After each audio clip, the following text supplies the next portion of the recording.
आपको जिस दिन ये ख़्याल आता है ना कि आपके पिताजी की जो इनकम है ना, वो काफ़ी नहीं है आपको घर चलाने के लिए, तो उस दिन आप बड़े हो जाते हैं। कई बार मैंने आज़ादपुर मंडी में काम किया। कुछ दिन तक मैंने मोबाइल की शॉप पे काम किया। जब आप एक आटा चक्की चला रहे हो और आपको अपने बेटे को 56 लाख रुपए फ़ी भरनी हो, वो भी दूसरे देश में, तो दुःख होना जायज़ है और वहीं से जन्म होता है शौक। अपनी सैलरी को छोड़कर जब आप ऐसे बिज़नेस स्टार्ट करते हो, तो सबसे जो बड़ा दुश्मन आपका होता है, वो होता है आपका खुद का मन, दूसरा आपके घर वाले, तीसरा रिश्तेदार, चौथी सोसाइटी और पाँचवा आपका कस्टमर। सारी चीज़ें चलती चली और इस 2026 में 124.26 सीआर का ग्लोबल प्रॉफिट हमने रिपोर्ट किया।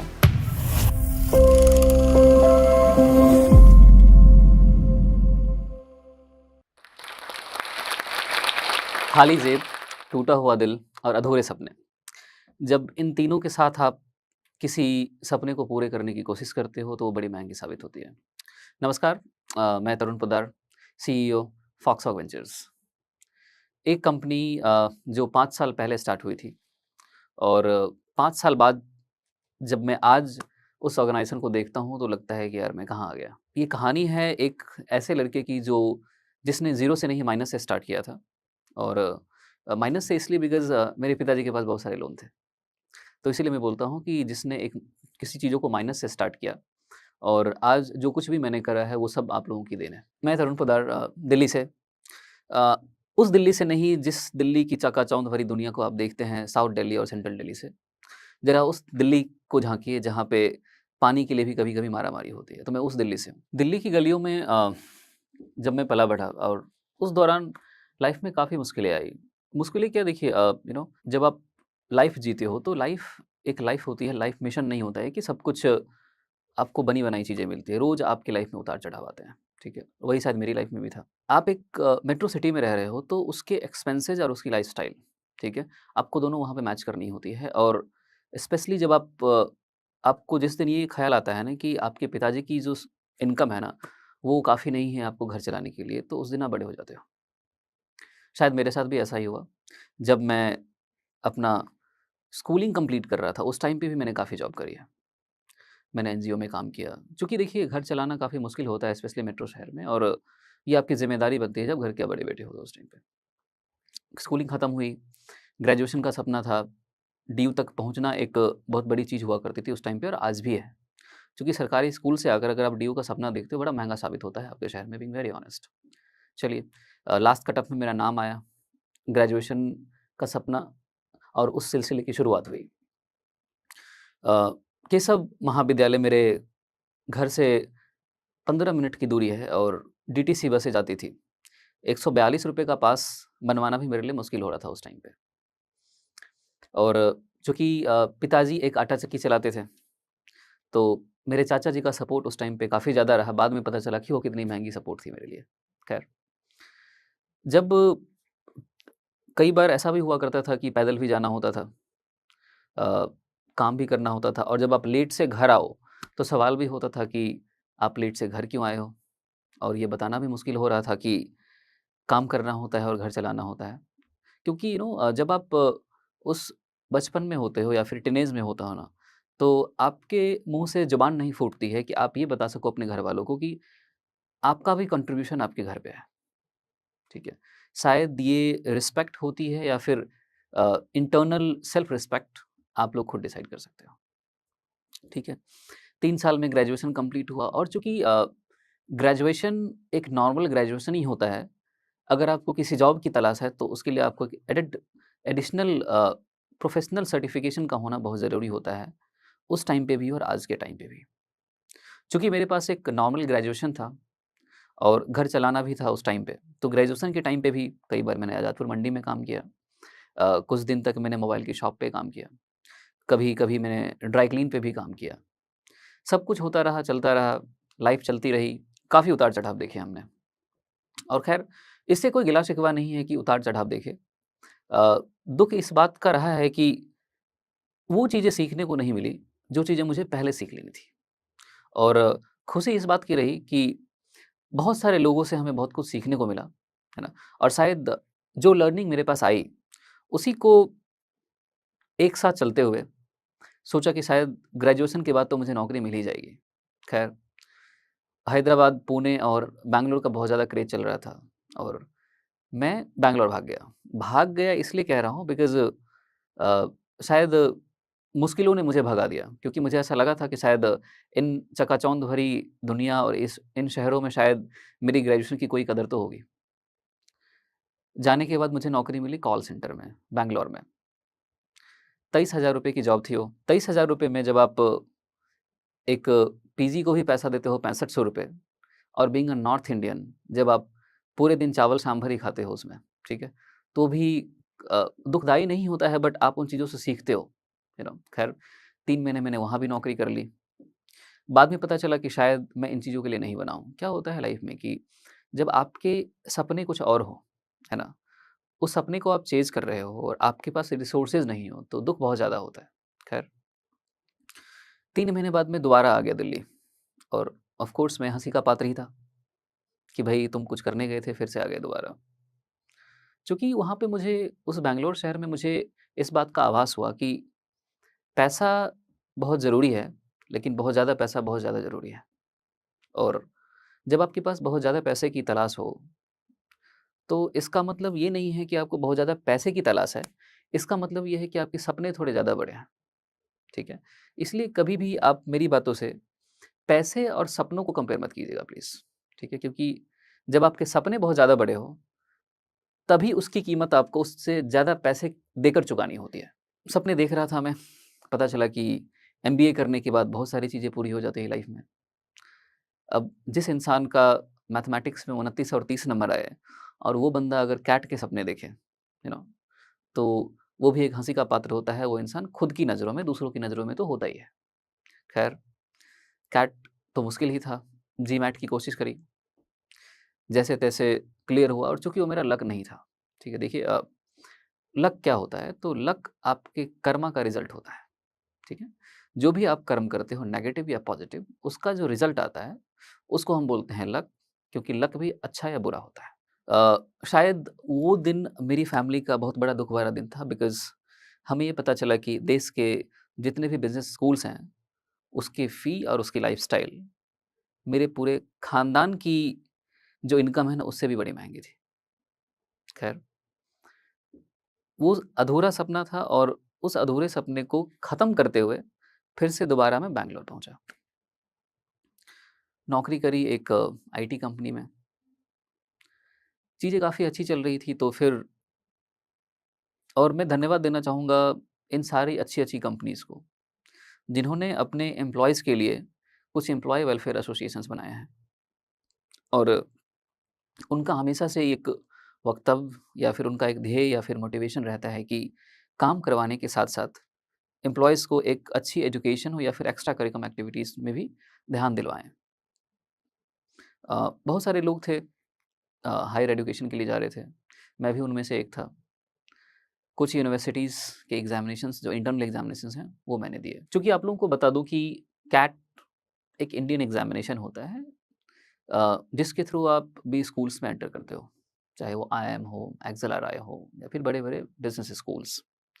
जीमैट ऐसा होता है जिसमें कि आप इंटरनेशनली, ग्लोबली आप किसी भी स्कूल में एजुकेशन पा सकते हो। लेकिन अगेन आपको उस यूनिवर्सिटी या कॉलेज का भी इंटरनल एग्ज़ामिनेशन आपको क्लियर करना होता है। तब उस जीमैट की वैल्यू एक एडेड बेनिफिट माना जाता है उस यूनिवर्सिटी में जाने के लिए।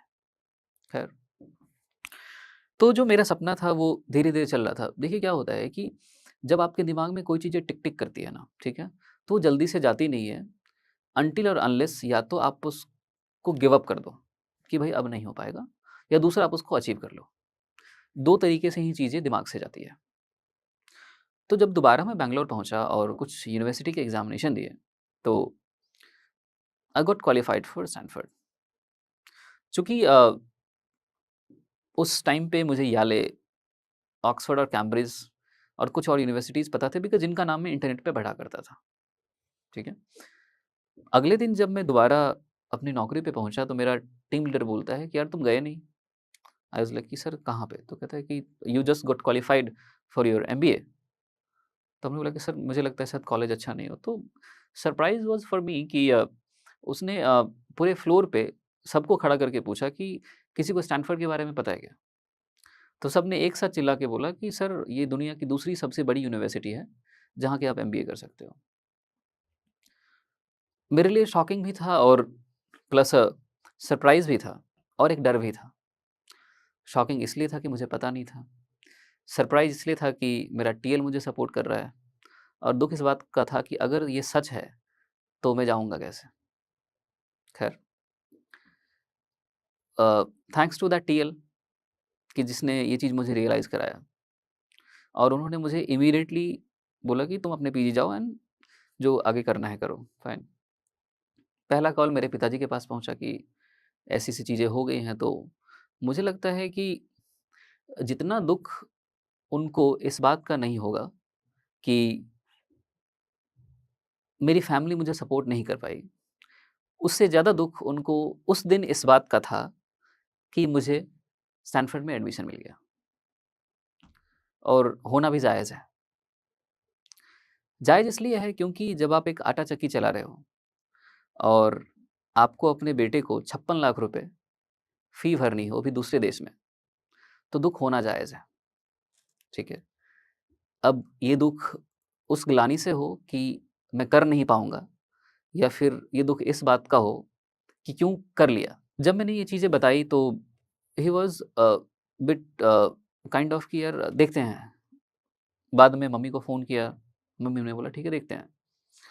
फिर दोबारा से दिल्ली पहुँचा, उस आशा में कि शायद अब दिल्ली से दोबारा मैं बैंगलोर नहीं जाऊँगा, यूएस जाऊँगा।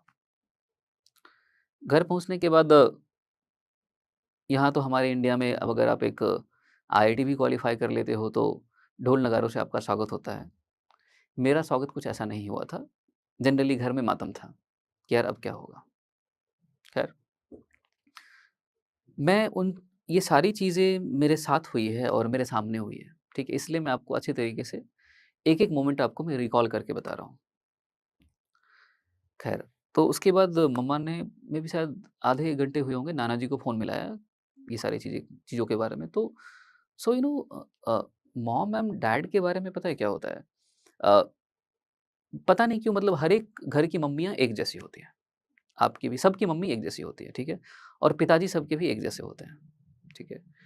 मम्मी को आप कुछ कोई चीज़ें बोलो, तो आपको ऐसा लगता है कि वो आपके पापा को नहीं बताएँगे, बट एक्चुअली उनको इन्फॉर्मेशन हो जाती है। ख़ैर, तो नाना जी ने बोला कि ठीक है, तो हमने 4-5 दिन बाद एडुकेशन एजुकेशन लोन के लिए अप्लाई किया और कुछ दिन बाद वो चीज़ें अप्रूव हो गई। चूँकि एजुकेशन लोन जो आपका होता है, वो सिर्फ़ आपके कॉलेज के लिए होता है, ठीक है? क्वेश्चन ये भी था कि 62,000 रुपए टिकट का कौन देगा? और क्वेश्चन ये भी था कि $1300 पीजी का कौन देगा? और उसके बाद 500 से $600 तो शायद मुझे जेब खर्चे के लिए भी चाहिए थे। सारी चीज़ें होने के बाद हमने एक एनबीएफसी से दोबारा लोन लिया, एक घर का कुछ पोर्शन गिरवी रख के और मैं पहुँचा यूएस। वो कहते हैं ना कि मूवीज़ में आप लोग देखते होंगे कि वो बड़ी-बड़ी बिल्डिंग्स, गोरे लोग, है ना? और हाई-फाई इंग्लिश। सच में सच ही होता है वो सारी चीज़ें। तो मुझे टोटल 3 दिन लगे उस यूनिवर्सिटी के रिसेप्शन तक पहुँचने में। चूँकि वो स्टैनफोर्ड एक कॉलेज या यूनिवर्सिटी नहीं है। ये पूरा का पूरा एक अपने आप में एक शहर है। This is a complete village, international village. 3 दिन इसलिए लगे क्योंकि मेरी इंडियन इंग्लिश और यूएस इंग्लिश में ज़मीन आसमान का फ़र्क होता है ना? चीज़ें समझने और समझाने में तो मेरे पूरे के पूरे 1 दिन लग गए थे कि ठीक है, मैं आया कहाँ पे हूँ। चीज़ें चलती रही, नौकरी मैंने वहाँ भी की, चाहे वो पेडे हो, चाहे वो गैराज में काम करना हो, चाहे फ्लोरिस्ट बनना हो, चाहे केक डिलीवर करना हो, चीज़ें सब होती है वहाँ पे और वो सारी चीज़ें मैंने करी। लास्ट में 1.5 साल बाद हमारा प्रोजेक्ट स्टार्ट हुआ। They sent me Sweden to complete all my projects. चीज़ें खत्म हुई और पहली जो मेरी नौकरी थी वो एविएशन कंपनी में थी। अ, समझ नहीं आ रहा था कि नौकरी करूँ या फिर बिज़नेस खोलूँ बिकॉज़ क्या होता है कि जब आप ऐसी यूनिवर्सिटी से निकलते हो ना, तो आपके ऊपर ना सक्सेस होने का एक बहुत बड़ा प्रेशर होता है, ठीक है? और फेल नहीं होने का एक बहुत ज़्यादा बड़ा प्रेशर होता है। चूँकि हमारी यूनिवर्सिटी का कोई भी एलुमनाई आज तक फेल नहीं हुआ, है ना? तो मुझे भी लग रहा था कि शायद मैं भी कुछ अच्छा ही करूँगा। तो वहाँ पे ना एक सिलिकॉन वैली में एक मेंटालिटी है कि जब आप लाइफ़ में खुद कुछ स्टार्ट नहीं कर रहे हो, है ना? तो आप नौकरी करो। और हमारे यहाँ पे क्या है कि जब आप दूसरे की नौकरी कर लो, तो आप खुद का कुछ स्टार्ट करो, ठीक है? नौकरी लगी अ, 9 महीने अप्रॉक्स 9 टू 10 मंथ मैंने काम किया वहाँ पे। अगेन उसके बाद क्या होता है लाइक कि जब आपके पास पैसा नहीं हो और अचानक से बहुत सारा पैसा आ जाए और दिख रहा हो, ठीक है? तो आपके अंदर घमंड आ जाता है, ठीक है? और फिर ना आपको चीज़ें नहीं दिखती है पैसे के अलावा, ठीक है? तो उस टाइम पे क्या हुआ था कि जब मुझे लगा कि बहुत सारे पैसे आ रहे हैं, लोन भी चुका रहा हूँ मैं, अच्छी लाइफ़ भी जी रहा हूँ। तो मेरे पास ऑफ़र आया एक आईटी कंपनी का, एप्पल, आईट्यून्स प्रोसेस में। चलो ठीक है। मैंने उस एविएशन कंपनी को छोड़ दिया और मैंने वहाँ नौकरी कर ली आईटी कंपनी में। दुःख इस बात का रहा कि 2019 में एप्पल ने अपना आईट्यून्स प्रोसेस बंद कर दिया, ठीक है? और आई लॉस्ट माय जॉब। उसके बाद ऑफ कोर्स उन्होंने ऑफ़र किया कि आप दूसरे डिपार्टमेंट में चले जाओ, बट ऐसा चूँकि देखिए क्या है ना कि जब आप जिस चीज़ में एक्सपर्ट हो ना, आपको अच्छा लगता है, मन लगता है उसमें काम करने में। मैं नहीं गया 2019 में जब I lost my job in Apple, तो कुछ ऐसा मेरा मन नहीं था कि मैं कोई दोबारा किसी नौकरी में जाऊँ, है ना? खुद का कुछ करने का मन था और चूँकि मारवाड़ी फैमिली से आता हूँ, तो हमारे डीएनए में बिज़नेस होता है और अब ऐसा भी नहीं है कि मैं दुकान करके बैठ जाता, है ना? कि भाई चलो ठीक है, अब किसी कंपनी का डिस्ट्रीब्यूटरशिप ले लो या फिर बैठ जाओ। कुछ यूनिक, कुछ डिफरेंट करने का मन था, है ना? इसी बीच मैं एक वेंचर कैपिटल फर्म में काम करना स्टार्ट किया एज़ अ कंसल्टेंट। बहुत सारी चीज़ें मुझे काफ़ी ऑड लगी, ऑफ लगी एक्चुअली, क्योंकि मैंने देखा कि जो भी हमारे छोटे-छोटे गाँव के या फिर छोटे-छोटे जो टायर 3 और 2 के जो स्टार्टअप्स हैं, वो फंड रेज़ नहीं कर पा रहे। बिकॉज़ सी देखिए बिज़नेस का जो सबसे पहला जो बैकबोन है वो है पैसा। पैसा होगा तो आप बिज़नेस कर पाओगे और basically money is a motivation in the business, being very honest. तो वो रेज़ नहीं कर पा रहा था और स्टार्टअप है वो, तो बैंक भी उसको कोई ज़्यादा सपोर्ट नहीं कर पा रहा था। बैंक तो एस्टेब्लिश बिज़नेस को देती है पैसे और देगी आपको जब आपके पास कोलैटरल हो। एक बंदा जिसके पास उसका आइडिया ही उसका कोलैटरल है, उसको बैंक पैसा नहीं देता है, उसको वेंचर कैपिटल इन्वेस्टर ही पैसा दे सकता है, जहाँ पे वो कह सकता है कि हाँ भाई, मैं आपके बिज़नेस में प्रॉफ़िट एंड लॉस दोनों का भागीदार हूँ। जब मैंने वहाँ काम करना स्टार्ट किया, तो मैंने देखा कि बहुत सारे टैलेंटेड कंपनीज़ के एप्लीकेशंस रिजेक्ट हो रहे हैं। रिजेक्ट होने का उनका भी एक अपना मापदंड है कि आप डेलॉयट और केपीएमजी जैसी कंपनी से वैल्यूएशन या बैलेंस शीट बनवा कर लाओ। मतलब पॉसिबल नहीं है। मतलब आप एक छोटे से शहर से आ रहे हो, जहाँ पे आप एक 1 बीएचके, 2 बीएचके में अपनी कंपनी चला रहे हो और वहाँ आप 10 लाख दोगे डेलॉयट जैसी बिग 4 कंपनीज़ को अपने वैल्यूएशन के लिए, वो जायज़ है, लेकिन कहाँ तक पॉसिबल है आपके लिए? और यही रीज़न रहा है कि मैंने अपनी आँखों से बहुत सारे टैलेंटेड एप्लीकेंट्स, बहुत सारे टैलेंटेड कंपनीज़ का सपना टूटते हुए देखा है। और यही रीज़न रहा कि हमें एक ब्रिज बनाना था उन स्टार्टअप्स और पैसे के बीच में।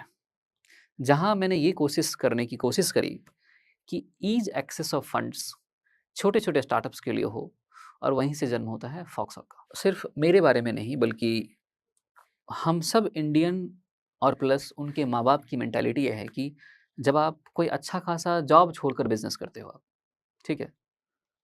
तो एक रिस्क होता है स्पेशली आपके लिए नहीं, आपके घरवालों के लिए, ठीक है? क्योंकि आप उनसे जुड़े हुए हो, है ना? और वो रिस्क कवर आपको करना होता है। बेसिकली आपको एक ना श्योरिटी देनी होती है कि नहीं यार जितना मैं कमा रहा था, शायद मैं उससे अच्छा करूँगा। और ये श्योरिटी कभी भी आपकी फैमिली को नहीं आएगी, है ना? कि जब आप जॉब कर रहे हो और एक इनिशियली कोई बिज़नेस स्टार्ट करोगे, है ना? तो आपको उससे ज़्यादा इनकम मिलेगी। जो मेरी पहली जॉब एमबीए के बाद थी, उसका पैकेज मोर दैन 25 लैक्स था। अब उसके बाद जाते हैं तो उसका पैकेज अगेन 31 एप्रॉक्स था। तो मतलब कि 2 से ढाई लाख रुपए पर मंथ छोड़कर, है ना? आप आते हो ऐसे बिज़नेस में जिसका कोई रेगुलेशन नहीं है इंडिया में, रेवेन्यू बेस्ड फंडिंग का, जिस बिज़नेस के बारे में बहुत सारे लोगों को पता नहीं है, ठीक है? और जिस बिज़नेस में बहुत सारा इन्वेस्टमेंट रिक्वायरमेंट है, बिकॉज़ पैसा होगा तब तो दोगे आप लोगों को, ठीक है? और सबसे जो लास्ट था वो था कि high margin risk making business, ठीक है? जिसमें कि रिस्क ही रिस्क है, प्रॉफ़िट आप बाद में देखिए, ठीक है?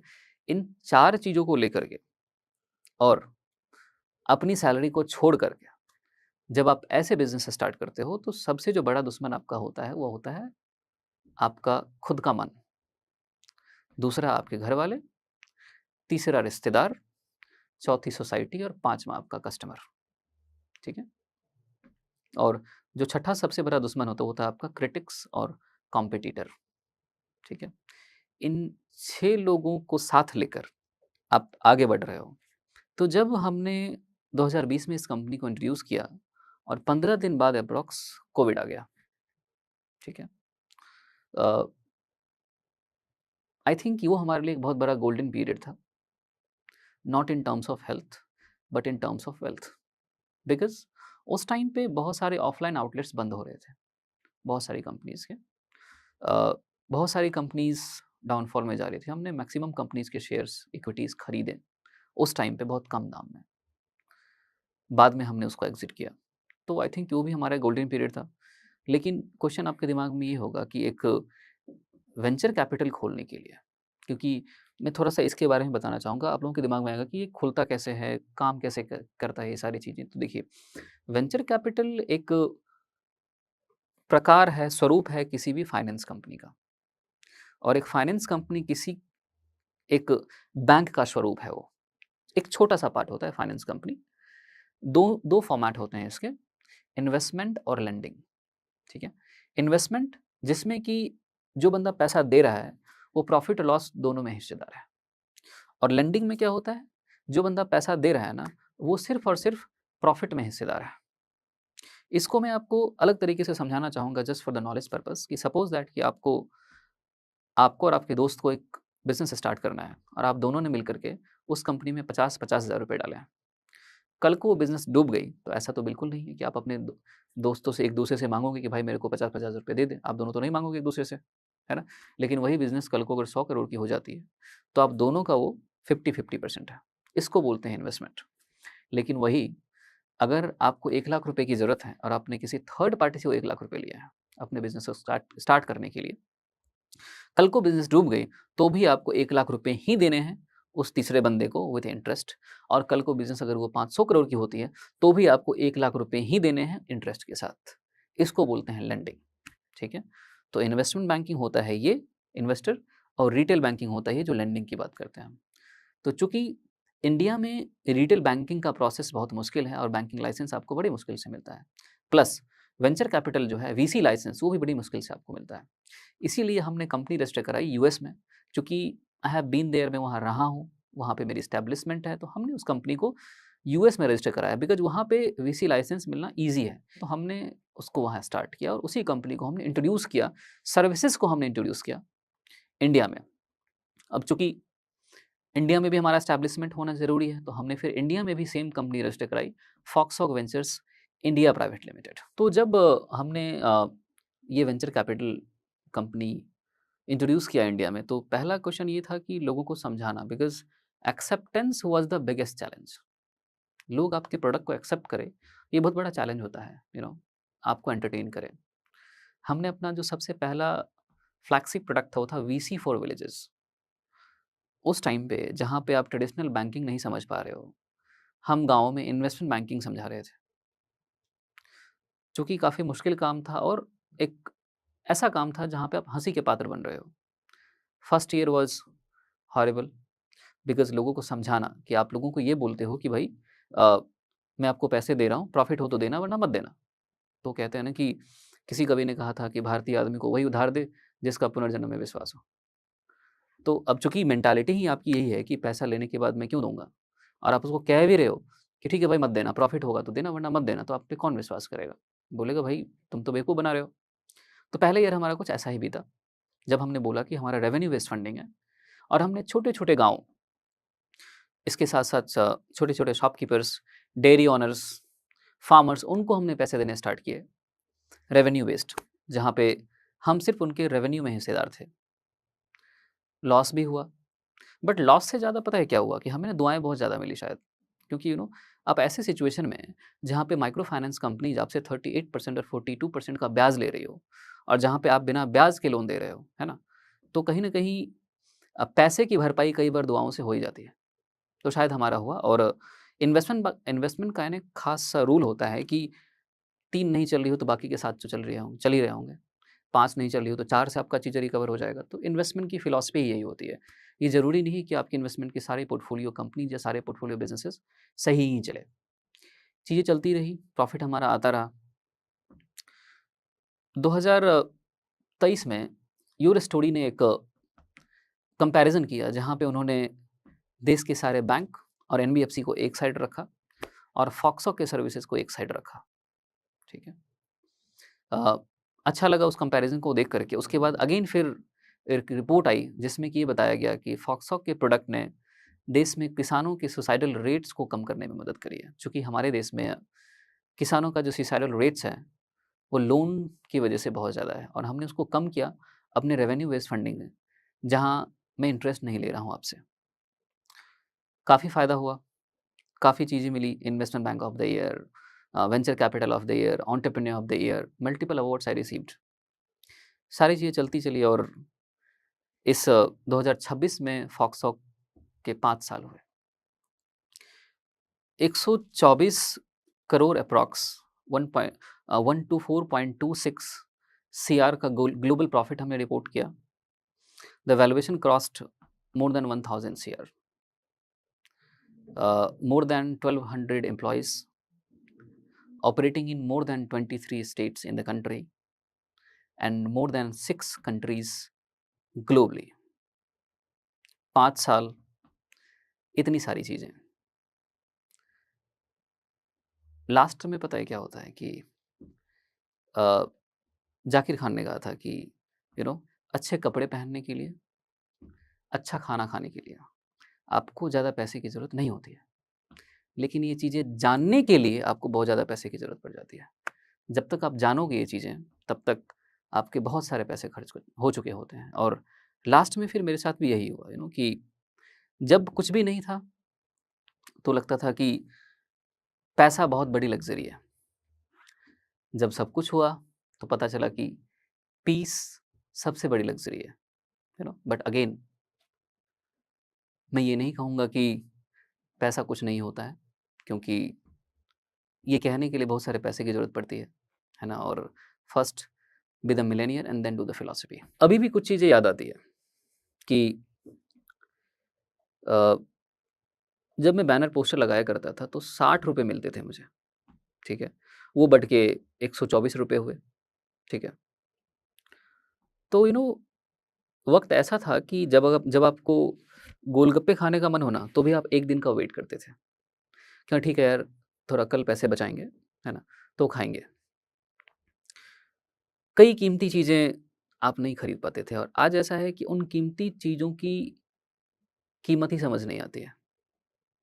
कि वो कीमत होती क्या है? शायद वो कीमती है भी या नहीं। कि जब चीज़ें चलती चली जाती है ना, तो आपको उस चीज़ की कीमत नहीं। बेसिकली मैं आपको कहना ये चाहता हूँ कि उस वक़्त जब आपके पास कुछ नहीं होता है, तो उसकी कीमत पता चलती है और जब आपके पास सब कुछ होता हो, तो उसकी कीमत पता चलती है, ठीक है? कि उसकी कीमत कुछ भी नहीं है। मैं सबसे यही कहना चाहूँगा कि जब आप किसी जर्नी में होते हो ना, ठीक है? तो उसको आप एन्जॉय करना सीखो, ठीक है? जिस प्रोसेस में हो, एन्जॉय द प्रोसेस, ठीक है? आज मोर दैन 4500 विलेजेस, वीसी4 विलेजेस ने कवर किया है। देश में टोटल साढ़े 6 लाख गाँव हैं आपके। 5 साल में हमने 4500 विलेजेस में 4500 सीएसपी और मिनी सीएसपी सेंटर्स लगाए हैं, जिससे हमारे पास मोर दैन 43,000 बेनिफिशरीज़ हैं, जो वीसी4 विलेजेस के हैं। टिकट साइज़ छोटे होंगे, मैं मानता हूँ, है ना? क्योंकि वो गाँव में है और गाँव में अभी भी लोग ₹2 का सर्फ एक्सेल ही खरीद रहे हैं, ठीक है? और अभी भी वो ₹5 का सिक्का लेकर किराने की शॉप पे जाते हैं, ठीक है? तो हम उनसे कंपेयर करते हैं हमारे वीसी फॉर विलेज जो हमारा प्रोडक्ट है उसका सक्सेस रेट। थैंक यू जो stocks for giving me this opportunity, जहाँ पे मैं अपनी बात को रख पाया, जहाँ पे मैं अपने चीज़ों को साझा कर पाया आपके साथ, है ना? और मेरा हमेशा से ये मतलब होता है कि अगर मैं कोई भी चीज़ें शेयर करता हूँ या फिर जहाँ भी मैं कहीं जाता हूँ, है ना? तो देखिए मैं इतना बड़ा नहीं हुआ हूँ और कि आप मेरे से सारी चीज़ें सीख सकें, ठीक है?